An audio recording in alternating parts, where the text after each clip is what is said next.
So this is why I like my song Time Goes Away. It's a C to an A7 to a D minor to a G to a C to an E minor to a C.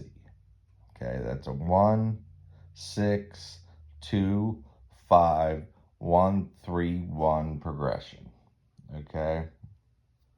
Um, in the key of C, the 6 is usually an A minor. That's the minor note that's supposed to be for the minor scale. Um, but I make an A7. I do that so you could add the chromatic scale to it, which gives it that Beatles flair of adding a dominant 7 chord where a minor chord should be, which gives it a more folk kind of sound, like jazz kind of. 1 6 2 5 1 3 1 is a common jazz progression, but I don't use jazz chords. I use open chords, which gives it a more country feel.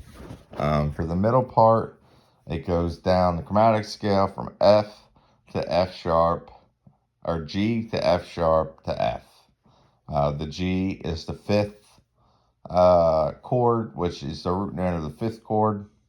The F sharp is from a D dominant 7. The F is from D minor. That takes us to the middle of the song. So I go down the chromatic scale. I play the 2, which is the D minor. Then I play the D7, which has the F sharp in it. And then I play the G. The G is the fifth, so it's 2 5. And the song, the 2 notes that are the tonic, there's the tonic and the dominant. The tonic is the C. And in a song, you want to have the 1 5 1 next to each other, or kind of similar to in the chord progression. So it's 1 5. That's a start and that's a lift, and then resolve with the 1. That's a 1 5 1 progression. So C G C. And then you can add a D or a D minor in the key of C, which is the D minor is the second note. In the key of G, it would be the fifth. So that's another fifth. But another common chord progression is 1 3 5 1, and you can change that around. So you got C. The 3 would be a E minor, and the fifth would be, I'm sorry, the fifth and G would be a D. So you would play G, C, D, or just change that around. That's a common chord progression. But this is in the key of C minor. So it has all those chords, but a little different. So out of the chromatic scale, I play G, which is the resolve from the 2 to the 5. And then I start the progression over, which gives it good song structure.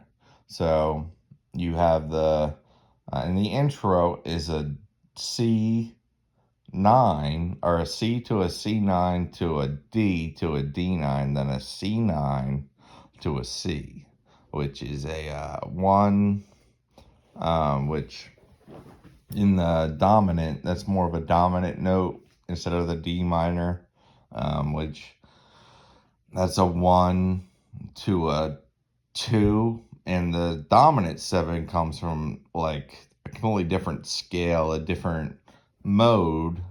Dorian would be the mode it would come from. So the D to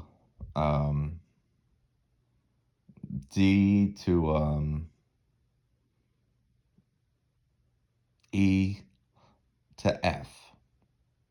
Okay, and that is some of the notes in the song, which pretty much is just when you're playing the song and you do a solo.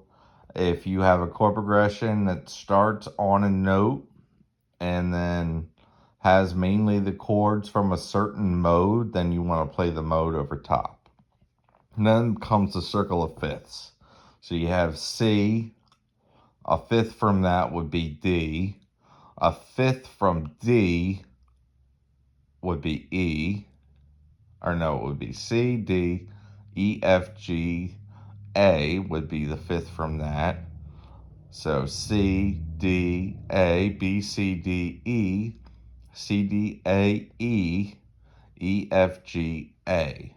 Okay, and that's the circle of fifths, which is relevant in this song because the C to an A is in the circle of fifths.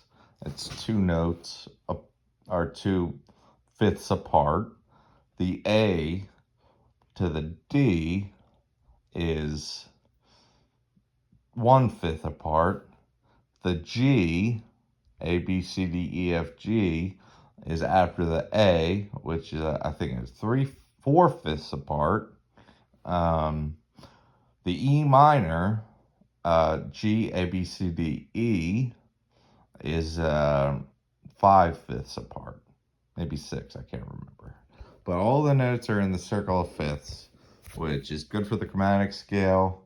It adds the Dorian mode, which I play, which actually I use more of the A minor scale, which is the relative minor.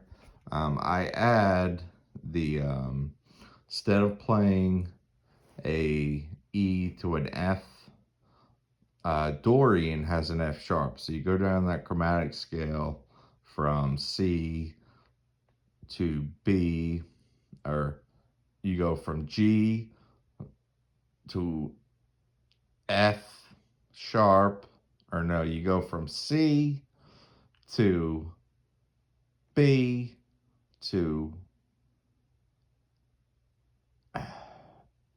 C. I gotta think. You go from C to B to B flat to F. Then for the next part of the chromatic scale, you go from F to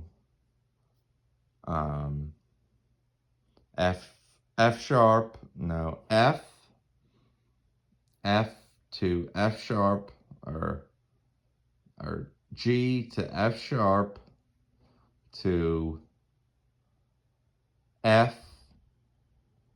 to, you know what, screw it, I don't even know, like, it makes sense, you know, it has a chromatic scale in it, and it has the circle of fifths, it has a good resolve, it has a good intro, good resolve, good chorus, good solo, and then written like a Beatles song, it has the first part, the second part, the third part, and then it goes back to the first part, which is how most Beatles songs are written. Thank you.